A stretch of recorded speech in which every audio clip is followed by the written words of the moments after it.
Hello mga kagandang buhay! This is Source G with Manager Bio. Wow! Yes! At pupunta po kami ngayon. Bibisitahin po namin ang store ni Christina, mga kagandang buhay. May dala po kaming pang-deliver na itlog sa kanya. Tingnan po natin at ma-inspire kung ano na po mga kagandang buhay ang itsura ng store niya ngayon after siya na-delivera ni Manager Bio ng second trip na bigas. Puno na yung store niya doon, Manager? Di pa. Tingnan natin mga kagandang buhay kung ano-ano pa yung naidagdag niya sa kanyang maliit na tindahan. Tanungin din po natin siya sa mga naidagdag niya doon mga kagandang buhay kung ano po yung hinahanap ng mga customer niya, paano po niya nadagdagan ang setup. Ma-inspire po ngayon mga kagandang buhay at tututukan po natin ang maliit na store ni Christina kung paano niya po ito mapapalago pa.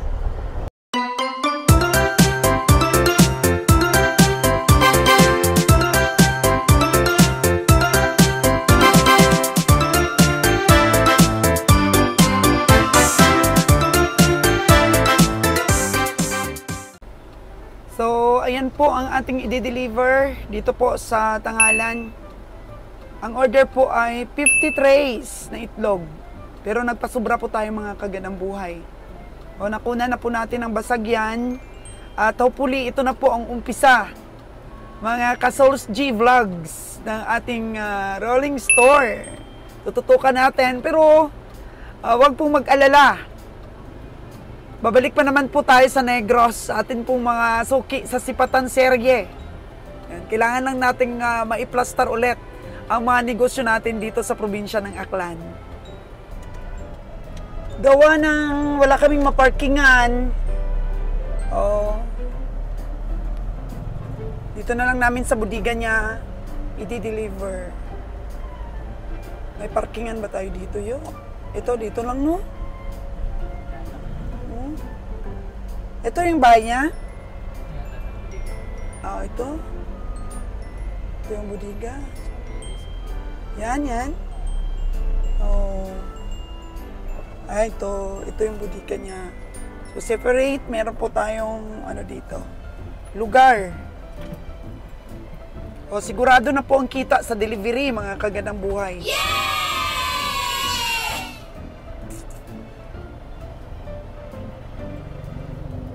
Gamay na yan ni Manager Bio ang pagdi-deliver ng itlog. Oo.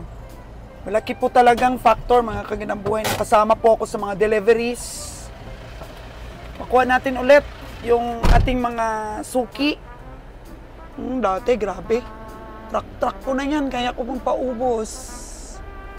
Magkano na po kaagad ang tubo natin dyan. So, nakuna na ng basag yo. Nakuna na natin ng basag. Huwag mo nang i-review. Bawasan lang ni Manager Bio. Kasi kanina, bago kami umalis, nakuha na namin ang basag.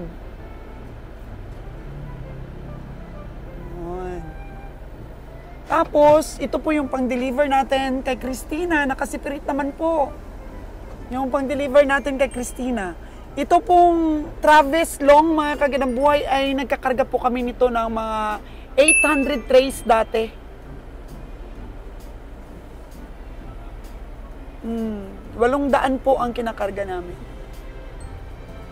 Kasya po dito. Uy, ayun na mga kagandang buhay. Meron na tayong benta. Yeah! Grabe. Ipamaypay mo ka, Manager Bio. Ipamaypay mo yung binumano natin. Grabe. Ayan na po. Yung ating benta. Mga kagandang buhay. Diba, isang customer lang? Isang customer lang ito. Yan na yung benta natin. Wow! Maganda po kasi ang rolling store talaga mga kagandang buhay. Kasi ikaw po talaga nag-aalok ng yung mga paninda. Kaya sigurado po talaga na makakabenta ka. Depende po ang kita mo sa iyong sipag, mga kagandang buhay. Oo. Si Pedro po yung kasama ko dati sa paglalako. Ngayon nag-asawa na po mga kagandang buhay at kumuha po ng itlog kahapon. So, na-training natin siya, mga kagandang buhay, sa paglalako. Ngayon, mapagkinabangan na niya. Wow! Magaling na ba si Pedro magbenta? Oo, magaling na. Ayun, at saka si Miling po, yung cashier ni Manager Bio, sa store namin na manage niya, yun po ang asawa ni Pedro. Dalawa sila ang naglalako, mga kagandang buhay. Oo, yung mga regalo sa kasal nila, inipon nila, binili ng top down, motor top down po. At naka-top down lang po sila na naglalako.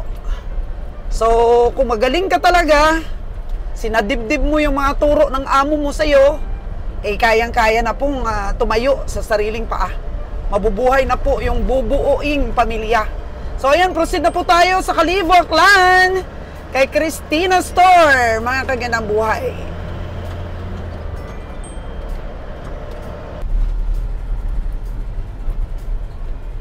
Maliwalas pa po yung daan, hindi pa traffic dito. Dahil medyo maaga pa naman po, mamaya pang hapon ang sayaw sa kalye ng ati-atihan. Ito po ang daanan papunta po ng store ni Christina. Hindi rin po malayuan sa sentro talaga ng Metro Kalibo. Maganda rin po itong location ng kanyang business. Una po nag-reach out sa atin si Christina at tumingi po ng tulong kung paano ba talaga mag-umpisa. Anong mga diskarte. So sinamahan ko po siya sa paghanap po ng location. Kung approve po sa akin, approve din po sa kanya. Kaya ito po napili namin para po sa umpisa niya. At least 5,000 a month lang ang kanyang renta po dito. Pero nasa cruising po siya, marami pong makakakita sa store niya at malapit din po sa mga kabahayan. Kaya, of course, mga kapitbahay niya, yun ang una niyang mga customer. And then, social media, nagpo-post din mga kagandang buhay, mga kaibigan at kakilalang unang sumuporta. At meron na rin pong nagpapadeliver ng mga bigas sa kanya. Yun. So sa umpisa, walang kaalaman. Maganda kung may mentor ka talaga, mga kagandang buhay. Malaki pong pakinabang ito, kaya binavlogs ko ito for reference. Para paano ba talaga mag-umpisa. Oo, yung una nating feature dito sa delivery namin ni Manager Vio, nasa 70 kabans ng bigas, na 25 kilos ang una namin dineliver. Napakaluwag pa at hindi attractive ang display pag konti po ang display niya, mga kagandang buhay. Hindi nakakaagaw pansin. Kaya padagdag ng padagdag po ang kanyang mga stocks. Ito na po yung store niya, oh. Olmidos, Bugasan. Ba, may mga pasabit-sabit na rin. Oh, lumiko sa kabihang Ron's Farm. Ay, si Ron's Farm. Bio! Manager Bio! Uy! Ayun, ang puging anak ni Christina. Hala, maganda na ang sit-up ng kanyang store, oh. O, tingnan niyo po, mga kagandang buhay, ang kaibahan ng kanya pong dating display. Makaroon parang punong-puno na. Oh, wala yata dito si Christina, mga kagandang buhay. Ayan na, tingnan niyo po, mga kagandang buhay, yung dating setup. Sa setup niya ngayon, aba, may Nabara food products na siya. May lutong ulam. At tingnan natin, mag-chika tayo sa anak niya dito, mga kagandang buhay. Nakikita po natin, mga kagandang buhay, may bumili sa kanya, oh. Ayun. Wow. Isang buwan pa lang o wala pa nga, mga kagandang buhay, ang operation. So, napaganda na ni Christina. Ito. Yan natin siya ng itlog. Ayun na po, mga kagandang buhay. Ang kanyang sit-up ng store. Malayong-malayo na po doon sa una nating delivery sa kanya. Puno na ng bigas ang kanyang store, mga kagandang buhay, oh. Oh. Mga, ano niya, mga suki, longganisa yung binili ni Dodong, ha. Ayun lang, yung mga kapitbahay niya dito, nakabike lang. Ang laki kasi ng community po, mga kagandang buhay, na ang pwesto ni Christina. Dito po talaga siya sa crossing. Tsaka padagdag ng padagdag po, dahil walang klase ngayon, meron pa silang mga juice, Mga merienda po pag may klase. Oo. Nakita ko nung opening niya palibre siya ng juices at saka sandwiches sa mga estudyante. Ayun ang itlog natin. So, bababa na ni Manager Bio para ma-display. Yun, dumadaan ang mga tricycle dito, oh. Yan. Ang ganda na ng setup, mga kagandang buhay, oh. Wow! Meron na rin siyang mga mantika, asukal po. Oh, meron na rin siyang pakunti-kunting mga pangkusina. Aba, may uling pa. Ah. Ayun. Ito yung pinagawa ni mama mo na istante? Uy, nagpagawa na rin ng istante. Para sa mga dilata. Mga dilata at saka kung ano-ano hinahanap, ano? Mga assorted variety. Oo. Kaya variety store mo. Assorted variety. Kaya variety store siya. Oo, kaya variety store siya kasi lahat na. Hindi lang siyang bugasan. Oh. So paunti-unti, sa sunod siguro naming balik dito, puno na ng grocery yan. Ayun, mga kagandang buhay. Oh. Kausapin natin si J-Sob, mga kagandang buhay, kasi nakaka-inspire yung mga sinasabi niya eh. Ano yung strategy niyo para maraming customer kayo makuha? Si mama kasi kahapon, yung ginagawa niya ay ginapicturean niya yung customer para malaman na ito yung binili nila. For example, 1 sack of jasmine blow. Ay ginapicturean siya to post sa Facebook. Payag naman yung customer. Kasi syempre sa totoo lang yung customer nahihiya minsan, pero mabuti naman hindi sila nahihiya. Pero ang talaga, ito kasi yung itlog, kahit dito lang sa baraka namin ay pinupuntahan. Kasi magulat ka lang mga 2 week pa lang, 2 week pa lang, maraming pumupunta na dito sa itlog. Sabi nila mura daw. No. Kasi pangbenta din nila ng sa mga store nila, sa sari-sari store.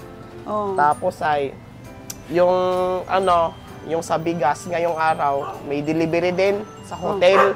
Oo. Kasi yung nakatulong talaga ay Facebook. Oo, Reels. Nagre-reels na si mama mo. Nagre-reels si mama. So, maganda yung yung market ngayon kasi mabilis yung paglabas ng mga products. So, kung competitive ang presyo mo, nakakalaban ang presyo mo, madali lang i-market. Sa totoo lang, maraming kakompetensya yung bugasan namin. Pero, siyempre, dahil ang purpose namin ay service, hindi para, siyempre yung iba ay negosyo.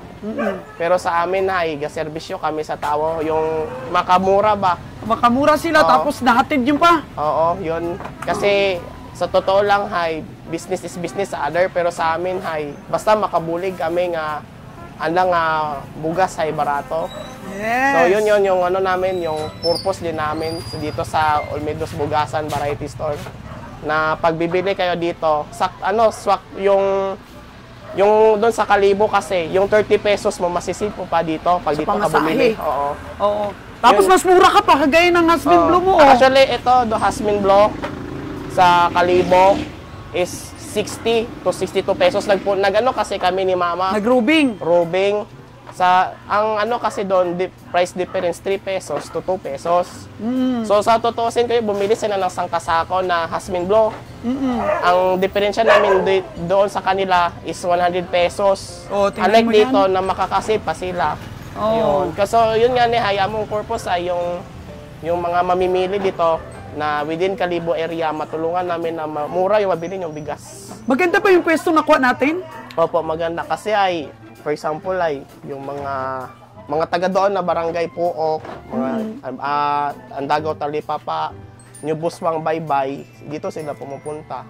Yan. So ano masabi mo sa mga aspiring din na mag-open ng store? Actually, ang ganito kasing business, tiyaga. Huwag kang maghabol ng kita kagad. Ay mo may purpose ka na at di panon mo alagaan mo kasi yung customer. So yun naman talaga purpose namin na umpisa na buksan yung bigasan na to. Na ano yung i-provide namin sa community. Kasi nga ni siyempre, ang dami-daming ano nila, needs nila eh. Paunti-unti, itong variety store, hindi pa puno, pero baka mga next month, may ano na to. Malaki ng improvements ha. Nung unang nag-open, 70 kabans lang. 70. Hindi pa masyadong maganda tingnan. Oo, pero ngayon, ito na paunti-unti. So, yun nga, ang secret lang talaga ay tiyaga. Tiyagaan lang ninyo. At ano, sipag. At saka good supplier. Good supplier. Kayo, te. At saka good service. Tingnan mo sa manager Bio. Di ba? Si Madam, bibili na. Madam, itlog. Si Ma'am, ano? Yummy. Yummy at 10 kilos, Ma'am. Yummy. Daya. 10 kilos. Di ba? Yummy. Lang. Magkano yan, Job? Bale, ang price niya is... 560? Oo, 560. 560 po mga kaganang buhay. So, thank you for buying sa aming maliit na bigasan business. Itlog! Mura lang! Oo. Ayan, mga kaganang buhay, ha? Talagang aliw na aliw si Jason po sa kanyang bagong business ngayon dahil actually siya pong manager dito. Katuwang po siya ng mama niya. So sabi ko, tiyagaan mo itong business na to dahil lalaki ito. Makikilala kang malaking wholesaler dito sa business mo na to. Napakaganda pong pag-umpisa nila. At nakakuha po tayo ng tip kay J-Sob. Ma'am. 440, ma'am. Thank you, madam. Tiyaga, sabi ni J-Sob, tiyaga. Grabe. Oo. So, galing din sa sales stock? Ano? Parang gano'n na nga.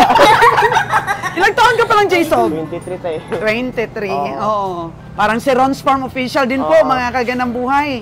So, na-enjoy mo ba itong business na to? Kasi, ang nakaka-enjoy kasi nito, yung mga tao, kasi pumupunta dito, sabi nila, mura daw. Yan yung parang masaya ka kasi, syempre, sa mahal yung mga bilihin ngayon, mahirap makahanap ng mura na bigas. Oo. Pero, syempre, napapasaya mo yung tao, nakakasave sila. At the same time kami din, masaya din kasi syempre, kumikita. sa totoo lang, first operation namin ng week, parang, kasi, ilan nga yung ano namin, lang tayo, kwenta ko muna yung kita namin. Oo, kahit para ma-inspire natin yung Kasi mga sabihin nanonood natin sa na- Source G. Kasi sa totoosin lang, yung sales namin everyday, mga 5K above. Sabi na ito high. Yung una-una niyong araw, magkano pa lang? Kasi konti pa lang noon. Bali, first day naman tayo mga 5,000 to 7,000.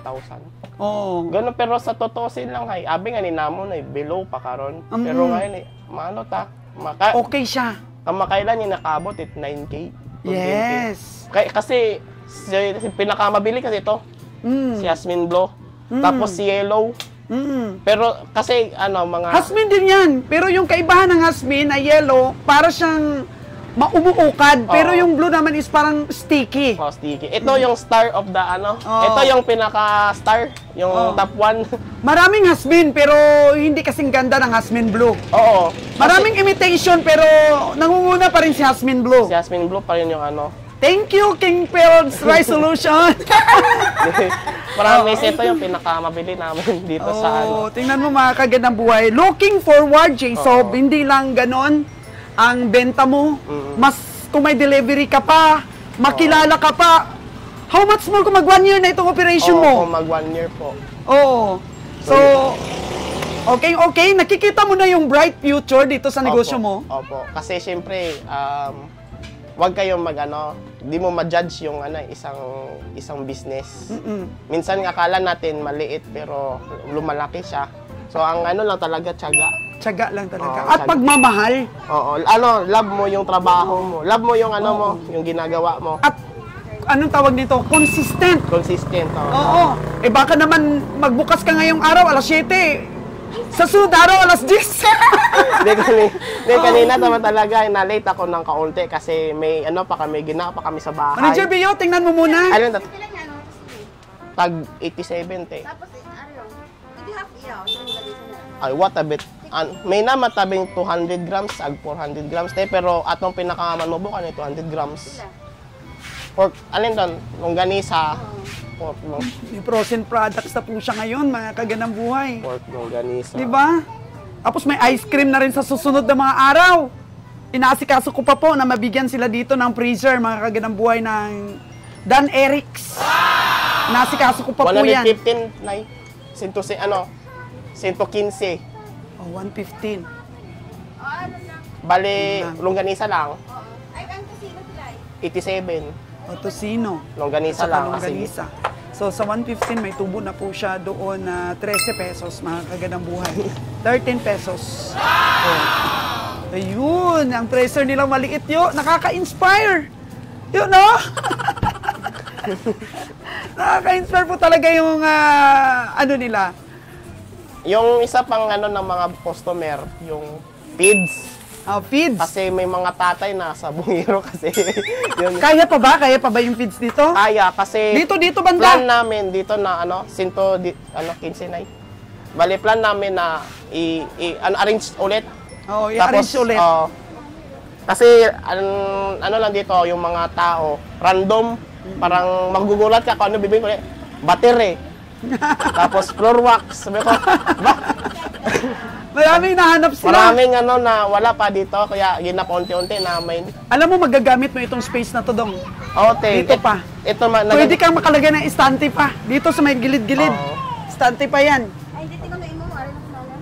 So, 87 te. ma-maximize mo yung space. Oh. Thank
you.